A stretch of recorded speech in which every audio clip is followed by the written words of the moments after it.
반갑습니다. 저는 국립해양과학관에서 온 이범석이라고 하고요. 오늘 여러분들한테 고래에 대한 이야기를 많이 해드리려고 해요. 그런데 강의 첫 제목을 보니까 아까 여기 운영해 주시는 분도 여쭤보시던데 씨앗 강국 대한민국 이렇게 돼 있어가지고 이 씨앗이라고 하면 보통 사람들이 그 식물의 씨앗을 많이 생각하는데 여기에서 씨앗이라는 뜻은 우리 많은 생물들의 종자를 이야기합니다. 새끼, 또 뭐 이 종을 보존하는 방법, 그거에 대해서 이야기를 하고, 오늘 이 강연 제목에 대해서 강연 말미에 여러분들께서 답을 찾아가실 수 있을 것 같아요. 오늘 크게 세 가지 테마로 이제 이야기를 드리려고 하는데요. 먼저 해양 연구가 어떤 건지, 여러분들 여기 대부분은 해양 전공을 하시지 않은 분으로 제가 알고 있어요. 그리고 또 학생분들도 계시고, 그래서 해양 연구가 어떤 연구를 하는 건지 이런 것들을 좀 알려드리고, 그 다음에 혹등고래의 생태, 또 이 혹등고래뿐만 아니라 많은 고래들이 지금 바다에 살고 있거든요. 그들을 어떻게 보존하는지, 왜 보존하는지 이런 것들에 대해서 살펴보도록 하겠습니다. 저는 아까 그 팀장님께서 소개를 해주셨지만 이범석이라고 하고요. 제가 국립해양과학관에서 이렇게 대중 강연을 굉장히 많이 해요. 그래서 학생들이 저를 좀 쉽게 생각했으면 해가지고 야단범석, 난리범석 이렇게 활동을 하고 있습니다. 예, 요거는 이 돌고래가 남방 큰 돌고래인데, 얘가 크게는 뭐 일본이나 동남아 지역에 사는 애가 있고 제주도에 사는 애가 있는데, 얘는 제돌이에요. 그래서 그 지금 바다로 돌아갔죠. 제주 바다로.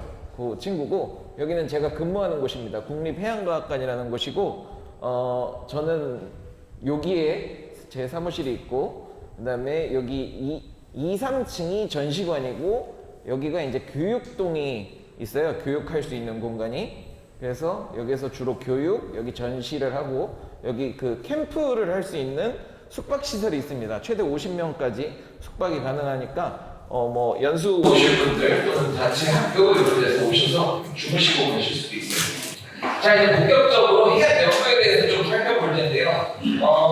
제가 좀 특이한 이력이 있다면은 남극 세력과학 기지에서 1년 동안 해양 연구도 근무를 했었어요. 그래서 그때 제가 요거를 나중에 언젠가 좀 사람들한테 해양 연구가 뭔지 좀 알려주고 싶다 해가지고 만들어놓은 영상이 있거든요. 그래서 그걸로 설명을 해보겠습니다. 이게 지금 좀 됐어요. 벌써 한 10년 가까이 됐어요. 그러다 보니까 지금은 훨씬 최첨단의 장비들이 들어와 있습니다. 보시죠. 소리는 조금 줄이겠습니다. 제가 자세히 나레이션으로 설명을 해드리고요. 예, 여기가 세종과학기지고요. 여기가 반입니다. 나오셨고요. 요분이 해군이세요. SSU 그 군인인데 저랑 항상 짝꿍으로 다녔어요. 제가 바다에서 측정 활동하고 이러면 안전을 지켜주실 분이시죠. 바다에서 길을 찾을 수 없다 보니까 GPS라는 장비를 이용해서 미리 연구실에서 어디 갈 건지를 지도를 동선을 짜가지고 옵니다. 그래가지고 각 좌표를 이동하면, 여러분들 실제 검사 해보신 친구 있어요? 기본적으로 뭘 재죠? 키와 몸무게를 재죠. 예, 제 키가 한 2m 조금 안 되는데, 아무튼 요게 바다의 키와 몸무게를 재는 장비라고 생각하시면 돼요. CTD라는 장비인데, 요거를 바다 해저 가장 깊은 곳까지 내리면서 얘가 깊이에 따라서 온도가 어떻게 변하는지, 또 전기 전도가 어떻게 변하는지, 이런 여러 가지 것들을 측정을 해줍니다. 요새는 장비가 더 좋아져서 자기가 원하는 수심에서 물도 떠오고 그 자리에서 분석까지 다 해가지고 데이터를 보내주는 경우도 있습니다. 이거는 조금 작은 배예요. 네, 그다음에 이거는 마이크로네트라고 하는 건데, 쉽게 말해서 뜰채예요. 뜰채. 그래서 바닷속에 어떤 생물들이 있는지를 채집하는 도구라고 생각을 하시면 됩니다. 그리고 이거는 보통 뭐 크기가 얼마나 냐에 따라 가지고 여러 종류들이 있어요. 이거는 아마 50마이크로짜리 겁니다. 굉장히 작은 거. 그래서 이렇게 뜰채로 걸으면 여기 물이 쭈르륵 모이거든요. 그럼 여기에 이제 걸러진 생물들이 여기에 다 농축돼가지고 모이는데, 요거를 요 코니컬 튜브라고 하는 작은 플라스틱 병이에요. 여기에 담아와서 이제 여기에 모은 거를 어떤 생물들이 있는지를 관찰하기도 하고, 또 여기에서 실험을 진행하기도 하고, 플랑크톤 어떤 게 변화가 있는지 이런 것들을 살펴봅니다. 네, 이제 해양연구에 대해서 조금 흥미가 생기시나요? 네, 생긴 걸로 읽겠습니다. 자, 여러분들 제가 학생분들한테만 좀 질문을 해볼게요. 여러분들 지구에 물이 많아요? 땅이 많아요? 물이 많아요? 네. 네. 이 지구본을 이게 우리 국제우주정거장에서 찍은 사진일 거야.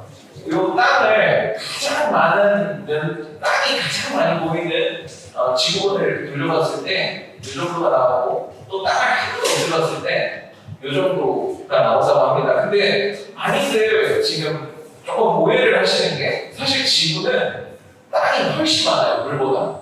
그런데 선생님 질문을 좀 바꿔볼게요. 지구 표면, 그러니까 지구 테두리에 물이 많을까요? 땅이 많을까요?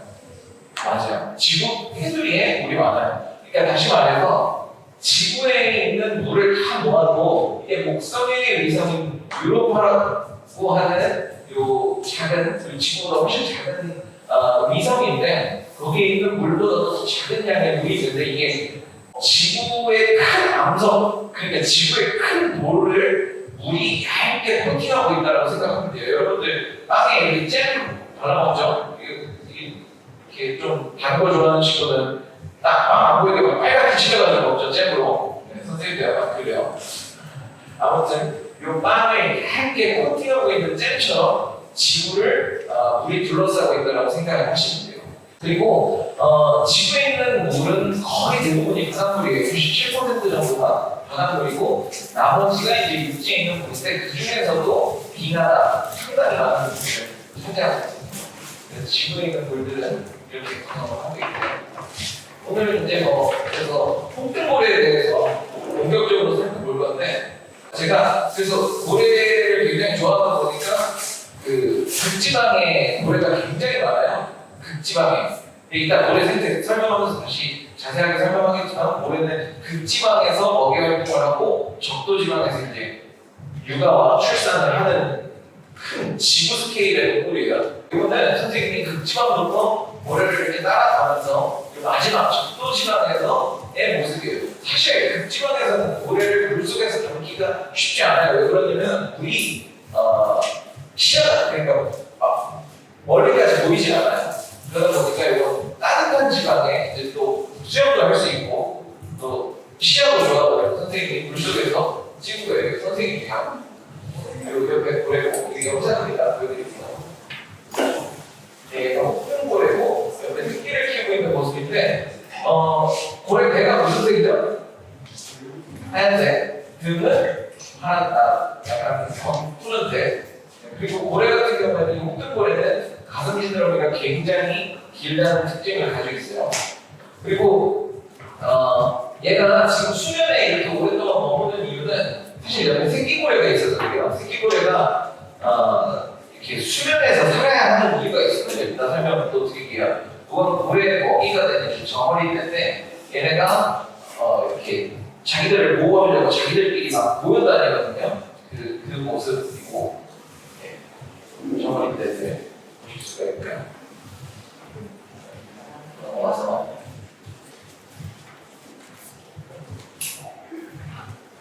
아마 여기까지인 것 같습니다. 네, 좋아요.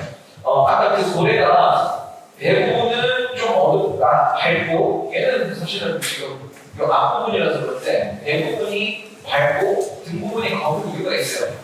왜 그런지 혹시 아세요? 이 고래가 바다에 살잖아요. 물속에서 하늘을 바라보면은 물속에서 하늘을 봤을 때는 하얘요. 밝아요. 그런데 하늘에서 바다를 봤을 때는 어떻죠? 좀 컴컴해요. 그래서 그 보호색을 띠려고 대부분은 하얗게 또 등부분은 검게 되어 있습니다. 이건 진화의 과정이 그렇고요. 그리고 나중에 질문이도 같이 소개를 해드릴게요.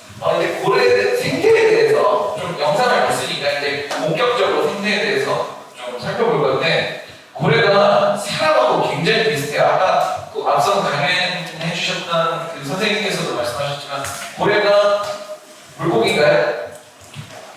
고래는 물고기죠? 아닙니다. 네, 고래는 포유동물이에요. 우리 같은 포유동물이라서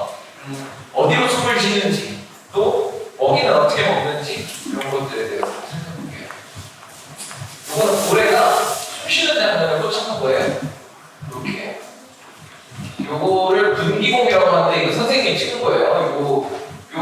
어떻게 생겼어요? 코 같이 생겼죠. 네. 코 사람 이렇게 코 뒤집어 봤을 때랑 되게 상당히 비슷하게 생겼어요. 네, 콧구멍처럼 생겼는데 고래가 큰 애들은 분기공이 보통 2개 있고 작은 애들은 이 2개가 합쳐져 가지고 하나 같이 생겼습니다. 그리고 많은 어린 친구들한테 고래를 그려보라면 꼭 그리는 게 있어요. 뭐냐면 바로 분수입니다. 분수. 근데 사실 이건 분수는 아니고요. 물을 뿜는 건 아니고 바닷속에 깊이 잠수했던 고래가 이제 물이 등에 차니까 반 정도 맞아요. 좋아요. 선생님이 조금 설명을 해볼게요. 이 분수가 사실은 입김이에요. 고래가 폐활량이 크다 보니까 이 고래가 깊이 잠수할 때 자기는 항상 체온을 유지하고 있기 때문에 따뜻한 숨을 들이마시고 찬 바닷속에 갔다 보니까 이 폐 안에 살짝 물방울이 생겨요. 물방울이. 그래서 이걸 물 밖에 나와가지고 뱉을 때 이렇게 뭐라 그러죠? 그 응결된 수증기가 팍 배출이 됩니다. 아무튼 그래서 물고기 같은 경우에는 물을 흡입해서 그 아가미를 걸르면서 호흡을 하는데 고래는 바로 물 밖에 나와서 숨을 쉰다. 그러다 보니까 아까 그 새끼 고래가 물 위에 있어야 한다라고 했던 이유가 숨을 쉬어야 돼요. 계속 와서. 근데 큰 고래들은 숨을 잘 참아요. 한 20분까지도 참습니다.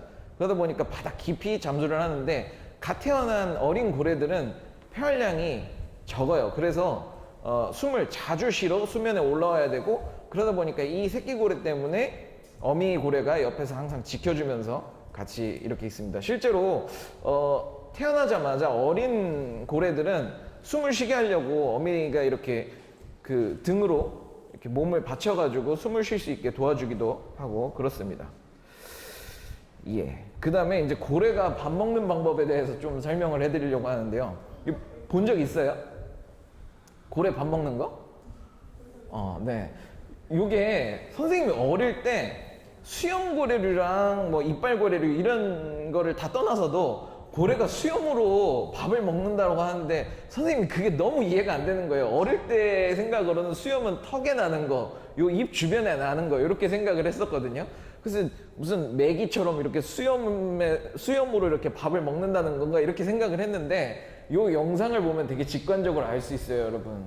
수염이 여기 이렇게 막 나 있어요. 이게 사실 수염이라고 표현했지만 정확하게는 손톱처럼 까끌거리는 형태입니다. 이 머리카락보다 단단한 손톱이라고 생각하면 돼요. 이거 한 올 한 올이 손톱이라고 생각하면 되고 여기 이렇게 배가 굉장히 주름진 형태로 되어 있어요. 이렇게 고무줄처럼. 엄마들 치마 보면 이렇게 주름 치마 같은 거 있잖아요. 주름진 거 이렇게 쫙 펼치면은 굉장히 넓게 늘어나죠. 그것처럼 배가 넓게 늘어나는 형태로 되어 있어서 고래가 물과 함께 이렇게 지금 배가 이렇게 나오게까지 삼킵니다. 그 다음에 혓바닥으로 물을 쭉 내뱉어 가지고 이렇게 먹이 활동을 해요. 근데 고래가 입 벌리는 모습을 보기가 쉽지 않아요. 왜 그러냐면 지금 보시면 아시겠지만 이 고래가 밥을 먹기 위해 하는 행위가 굉장히 많은 에너지를 소모를 합니다. 그래서 고래는 쉽게 입을 벌리지 않습니다. 그러니까 쉽게 먹이 활동을 하지 않아요. 최대한 밀집해 있는 먹이원이 있을 때만 입을 열고 닫습니다. 그런데 반대로 돌고래나 이런 작은 고래들은 이런 수염이 없고 사람처럼 이빨이 있어요. 강아지나 사람처럼 똑같이 이빨이 있어서 걔네들이 가가지고 이제 직접 먹이 활동을 합니다. 요거를 조금 어려운 말로 그 돌고래나 사람이나 이런 작은 애들이 먹이 활동하는 걸 타겟 피딩이라고 해요. 어떤 타겟을 정해놓고 그걸 가서 먹는다. 근데 얘는 필터 피딩의 중간 단계라고 하는데 필터 피딩은 뭐냐면 물과 영양분이나 뭐든 다 일단 넣은 다음에 필요한 것만 거르고 나머지 필요 없는 것들을 뱉는다. 필터, 우리 왜 공기청정기 보면은 필터가 산소, 공기 뭐 오만 거를 다 걸러가지고 그 안에 먼지들만 쫙 걸러내고 깨끗한 공기만 내뱉잖아요. 그거랑 똑같아요. 뭐 고래로 치면은 이제 그 먼지가 뭐 플랑크톤 같은 먹이 생물이 되겠죠. 요거를 영상으로 다시 한번 볼게요. 자, 여기 막 몰려 있어요. 고래가 이렇게, 예, 배가 엄청 빵그레지죠. 그 다음에 이렇게 물을 계속 뱉습니다. 네, 이렇게. 고래는 실제로 가장 부족한 게 물이에요, 물. 담수, 그러니까 민물을 구하기가 굉장히 쉽지 않아요. 그래서 고래 같은 경우에는 물을 최대한 많이 섭취하려고 애를 쓰는데 그게 잘 안 되다 보니까 굉장히 짠 고농도의 농축된 쉬를 합니다. 그 소변이 굉장히 고농도고 굉장히 짜요. 예, 그런 형태로 배출을 해요.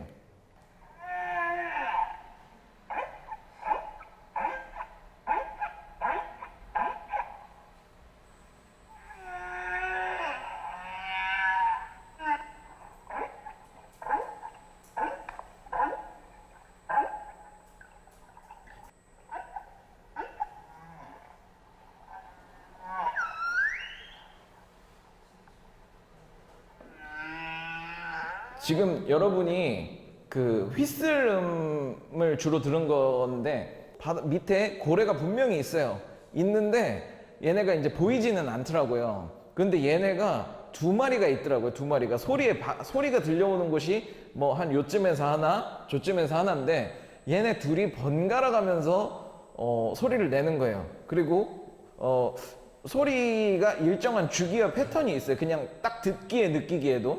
그래서 뭐 아직 과학적 근거가 좀 부족하지만 이들이 분명히 대화하고 있구나라는 거 정도는 좀 어느 정도 추측을 할 수 있고, 그 다음에 제가 처음으로 되게 놀랐던 게 돌고래를 선생님이 물 밖에서는 뭐 이제 고등학교 정도부터 이렇게, 제가 서울이 고향인데 그 서울동물원에 가면은 돌고래가 항상 있었어요. 그래서 그걸 보러 자주 갔었는데 물 밖에서 볼 때는 얘네가 굉장히 조용하더라고요. 그냥 자기들끼리 헤엄치고 뭐 이렇게 뛰기도 하고 이런데 뭐 한 23, 4살 때쯤에 처음으로 물 속에서 돌고래를 이렇게 마주할 일이 있었었는데, 그때 막 이렇게 소름이 돋고 놀랐던 부분이, 이 물 속에 들어가자마자 굉장히 시끄러울 정도로 자기들끼리 또 다른 세계가 펼쳐져요. 그냥 물 밖에서는 얘네 소리를 못 들었었는데 물 속에 들어가면은 얘네가 시끄러울 정도로 자기들끼리 엄청 떠들고 있습니다.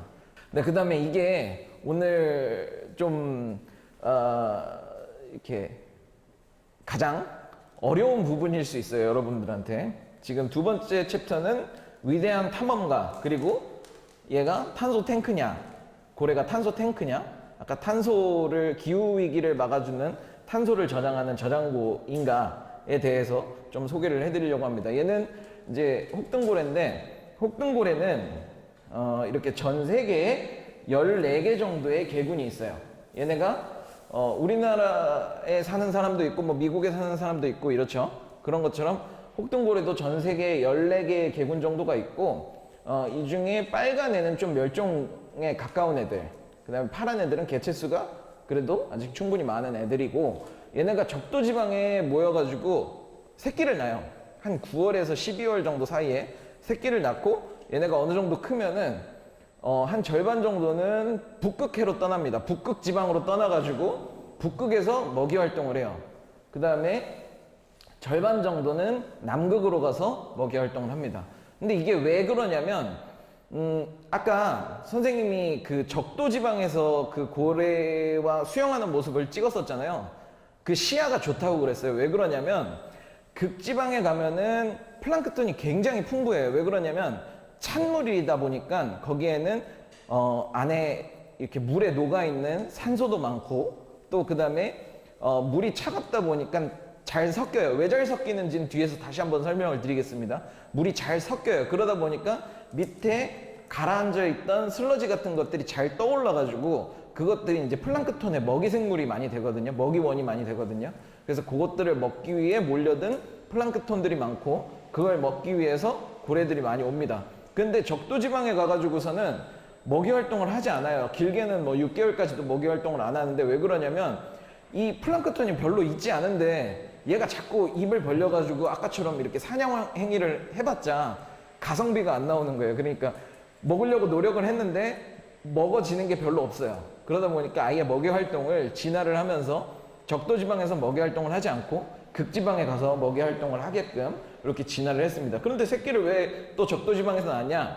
얘네가 젖을 먹여야 해요. 고래들이 새끼를 낳아서 젖을 먹여야 되는데, 새끼들은 아직 그 지방층이 두껍지 못해가지고 체온 손실이 또 빨라요.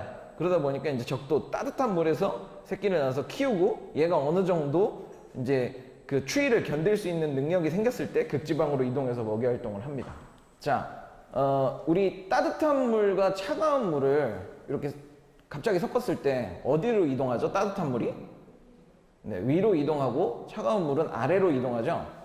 네, 그 극지방에 가면은 이 찬물들이 많아요. 찬물들이 많다 보니까 얘네들이 그래도 비교적 위아래가 많이 섞일 수 있는데 적도지방에는 태양이 이렇게 요쯤에서 태양이 있다라고 치면 태양으로부터 이제 에너지가 복사 에너지가 이렇게 오겠죠. 여기에 갇히겠죠. 그러면은 따뜻한 물들은 계속 따뜻한 물이기 때문에 위에 머물려고 해요. 근데 밑에 바다 밑에 있는 물들은 얘들이 점점 계속 가라앉은 상태, 낮은 상태에 있으려고 하다 보니까 이 물이 막 소용돌이 치면서 섞이지를 않아요. 따뜻한 지방에선. 그러다 보니까 표면에 사는 플랑크톤들이 먹을 게 별로 없습니다. 그러다 보니까 따뜻한 물에서는 작은 생물들이 먹이원이 부족하고 찬 지방에서는 이런 플랑크톤들이 많이 활성화가 될 수 있어요. 그러다 보니까 이제 극지방으로 몰려서 먹이 활동을 하는 거죠. 그 다음에 이제 탄소 얘기를 좀 해볼 건데, 요게 조금 답부터 얘기를 하자면, 고래가 기후변화에 긍정적 요인을 끼친다라는 게 사실일 수도 있고, 아닐 수도 있습니다. 아직까지는 데이터가 부족해요, 여러분.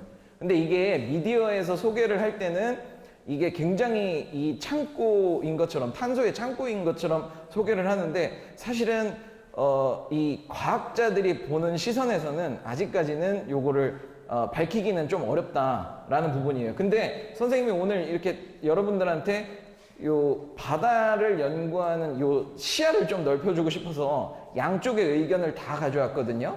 그래서 여러분들이 요 이야기를, 양쪽 이야기를 다 들어보고 어떤 게 더 타당한지 좀 생각을 해보시면 좋을 것 같습니다.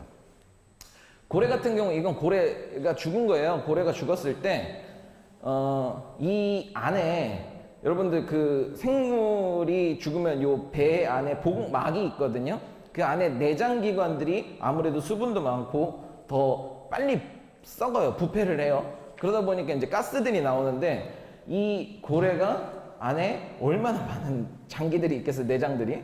거기에 이제 부패를 해가지고 이 가스가 차서 이렇게 고래가 배가 이렇게 빵그랗게 부푼 형태가 됩니다. 왜 먹이 활동할 때 이게 물을 삼켜서 이렇게 빵그랬던 배가 지금은 가스가 차가지고 이렇게 뒤집힌 형태로 있는 건데, 이게 어느 순간 되면은 팡 폭발을 해요.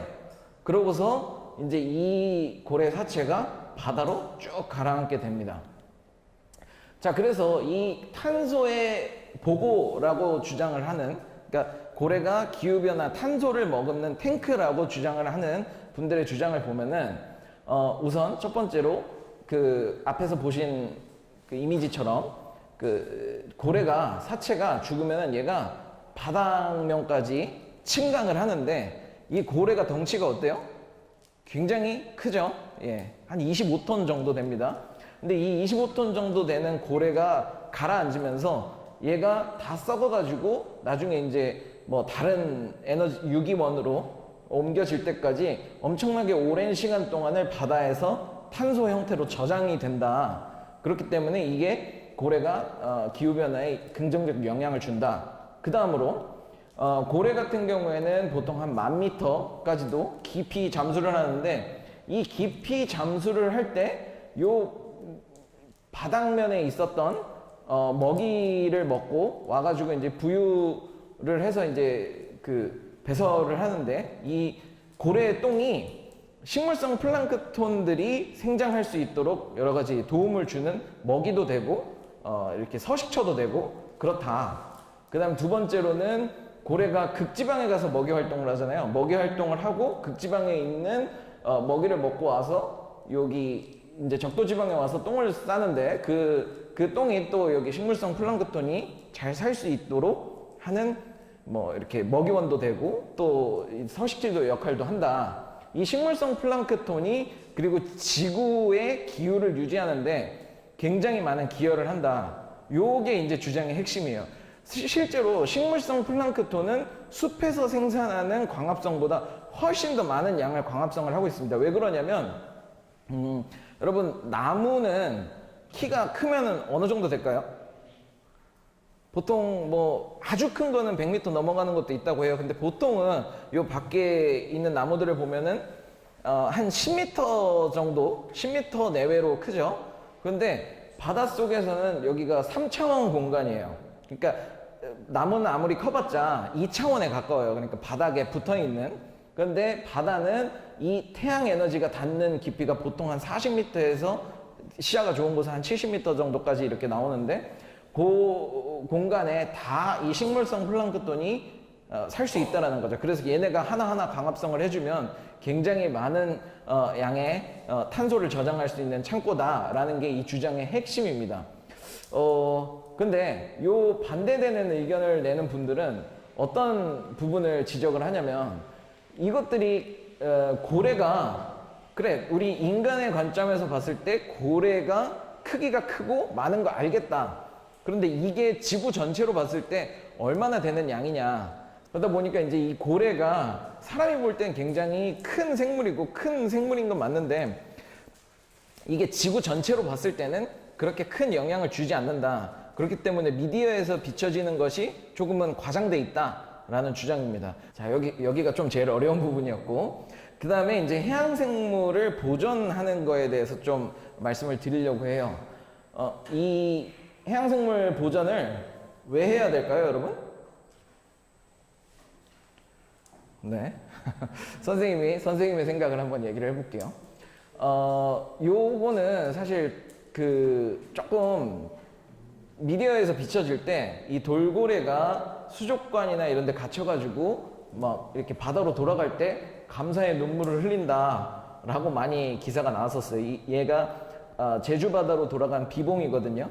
선생님은 궁극적으로는 이런 의견에는 동의를 해요. 그런데 이거를 조금 과학적으로 접근했으면 하는 부분은 있어요. 얘는 사실은 바닷속에 있던 애다 보니까 이 바다 물 밖에 나왔을 때 이 안구나 이런 것들을 보호하기 위해서 점액질 같은 성분을 내요. 그것들이 흘러나와서 이렇게 마치 눈물처럼 보이는 건데 사실 이거는 어떤 면에서는 그 장어 같은 거 있죠. 여러분 꼼장어 같은 거 먹어보셨나요? 걔네들 이렇게 건져내면 걔네가 점액질 굉장히 많이 흘리거든요. 근데 그걸 눈물이라고 하진 않죠. 네, 그것과 조금 비슷한 형질이고 선생님은 해양생물을 보존하는 이유가 궁극적으로는 사람들을 잘 살게 하기 위함이다라고 생각을 합니다. 사실은 이 해양생물을 보존하는 목적들이 물론 우리의 감성을 자극하는 것도 있어요. 저도 그거 굉장히 중요하다고 생각을 하는데 조금 다른 관점에서 얘기를 해볼게요, 여러분. 자, 얘 뭐죠?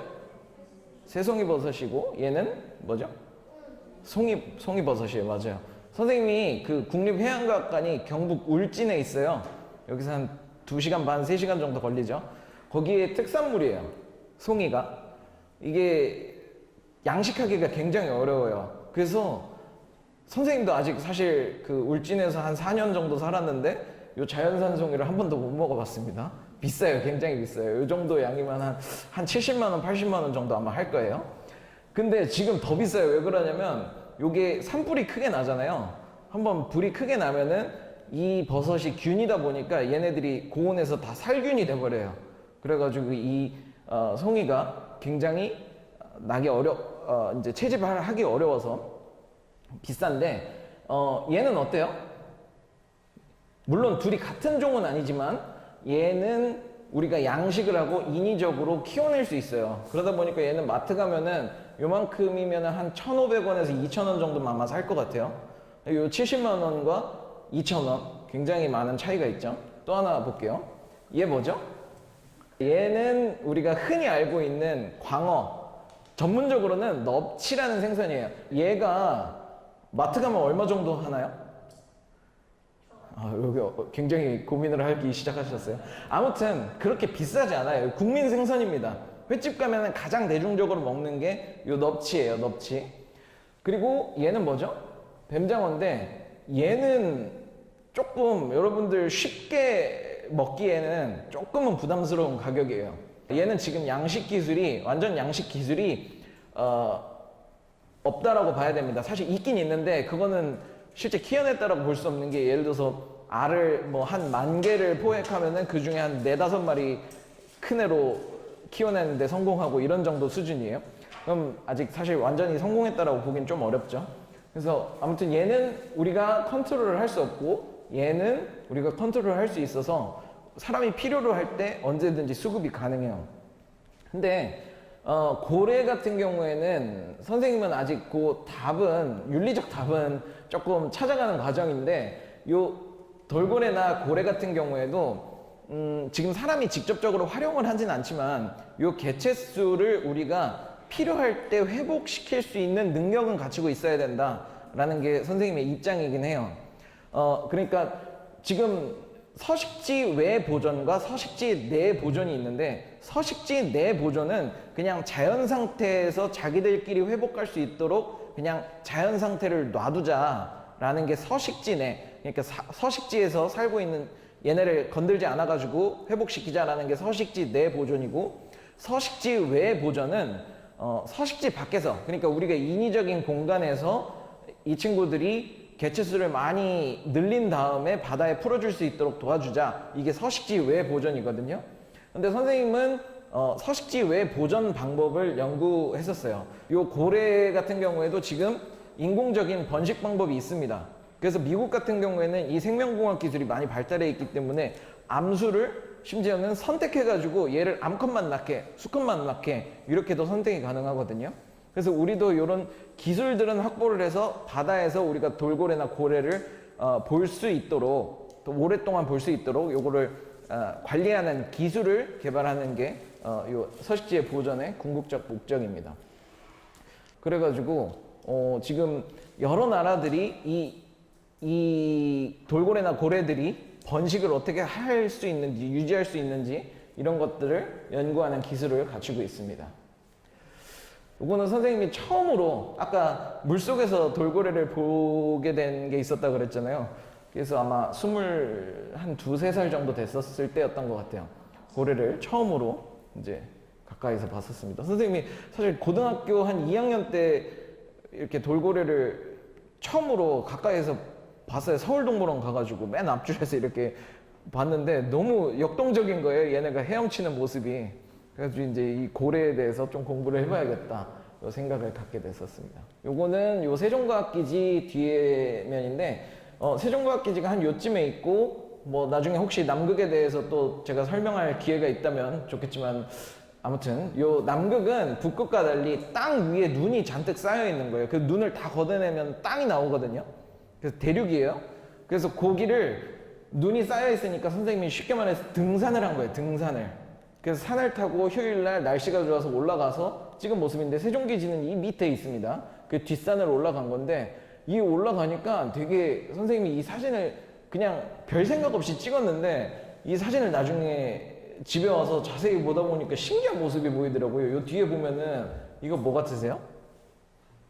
네, 산봉우리예요. 산봉우리. 그래서 얘가 땅 위에 눈이 쌓인 거구나라는 거를 직관적으로 알 수 있고, 여기 빙벽이 보이죠? 이게 열대바다예요. 열대바다. 그런데 이게 지금 아까 국립해양과학관에 그 바닷속 전망대 있다라고 했잖아요. 거기 7m 깊이에 보시면 지금 이런 모습들이 펼쳐집니다, 여러분. 그래서 한 9월, 10월 정도 오시면은 열대고기가 막 창밖에 보여요. 과거에는 그러지 않았었거든요. 그래서 그런 모습들을 또 보실 수가 있어요. 그다음에 펭귄이 철새예요, 철새. 그러다 보니까 얘네가 남극에 겨울이 오면 어디론가 사라져요. 과거에는 어디로 사라지는지 몰랐지만 지금은 GPS랑 이런 걸 다 달아가지고 추적 연구를 하고 있습니다. 그래서 얘네가 사라졌다가 봄이 되면은 우리 강남 갔던 제비가 돌아오듯이 얘네는 어디론가 사라졌던 펭귄들이 줄지어서 옵니다. 근데 남극에 포유동물이 없어요. 거의 해양 포유류 말고는 포유동물이 없다 보니까 얘네가 천적이 없어서 호기심이 엄청 많아요. 그래서 선생님이 여기 앉아가지고 가만히 있으면 얘네가 자기네들이 궁금해가지고 막 옵니다. 그래가지고 막 부리로 쪼기도 하고 이렇게 해요. 그러다가 선생님한테 잡혀요. 잡히면 어떻게 되냐면 요 다리에 이제 혈관이 지나가는데 여기에서 피를 조금 뽑아요. 그러면은 얘가 한 일주일 정도 뭘 먹고 얼마나 깊이 잠수했고 이랬는지 이런 데이터들이 나오거든요. 그래서 그런 것들을 연구를 하게 하고, 여기 지금 이건 뗀 상태인데 여기에다가 쬐끄만한 GPS를 달아요. 그러면 얘가 나중에 구글 지도 켜보면은 얘가 어느 경로로 어떻게 왔다 갔는지를 계속 실시간으로 동선을 파악을 하게 됩니다. 요거는 그 스페인의 한 수족관인데, 얘네가 또 그 생명공학 기술이 굉장히 많이 고도화돼 있어요. 그래서 요 미국에서 가신 분들이 또 많이 전파도 했고, 그래서 이 돌고래나 범고래 같은 애들을 수조에서 인공번식을 해서 바다로 풀어주고 이런 일들을 하고 있습니다. 네. 얘도 아까 보셨던 그 서울동물원에 마지막 남아있던 돌고래입니다. 네, 강연은 오늘 여기까지고요.